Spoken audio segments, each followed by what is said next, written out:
రాష్ట్రంలో ఇప్పుడు ఏ గ్రామానికి వెళ్ళినా కేసీఆర్ పేరే మారుమోగుతుంది. మాకొద్దు రేవంత్ పాలన అంటూ జనం నిప్పులు చెరుగుతున్నారు. అన్ని వర్గాల ఆత్మబంధువు కేసీఆరే మళ్లీ రావాలంటూ ప్రజలు ముక్తకంఠంతో నినదిస్తున్నారు. సిద్దిపేట జిల్లా గజ్వేల్ నియోజకవర్గంలోని మర్కుక్ మండలం వెంకటాపూర్లో గ్రీన్ ఛాలెంజ్ సందర్భంగా గులాబీ బాస్ను ప్రజలు గుర్తు చేసుకున్నారు. గ్రీన్ ఛాలెంజ్ సృష్టికర్త మాజీ ఎంపీ సంతోష్ కుమార్తో ఓ వృద్ధురాలు ఆత్మీయంగా మాట్లాడింది. నాటి బీఆర్ఎస్ పాలనను గుర్తు చేసుకుంది.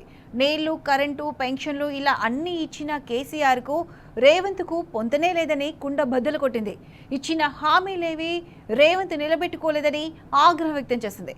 కేసీఆర్ మళ్లీ వస్తేనే రాష్ట్రం బాగుపడుతుందని ఆమె తేల్చి చెప్పింది.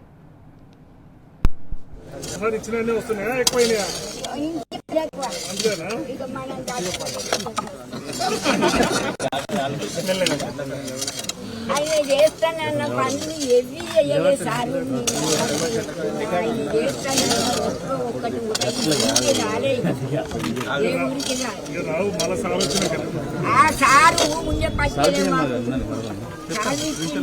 ఇచ్చిండు, పారలు ఇల్లు ఇచ్చిండు, 12 వస్తువులు ఇచ్చిండు, కాలువలు బంద్ చేసిండు, ఇప్పుడు ఒడ్లు బంద్ చేసిండు, మసాలా బంద్ చేసిండు. ఆయన పుణ్యం కలగదు, మరి పుణ్యం కలగాలి ఆయన. మాకేం చెయ్యలేదు కేసీఆర్ మా నాయన.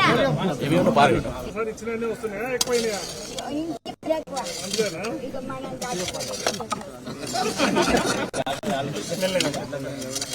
ఆయన చేస్తానన్న పనులు ఎవి చేయలేదు.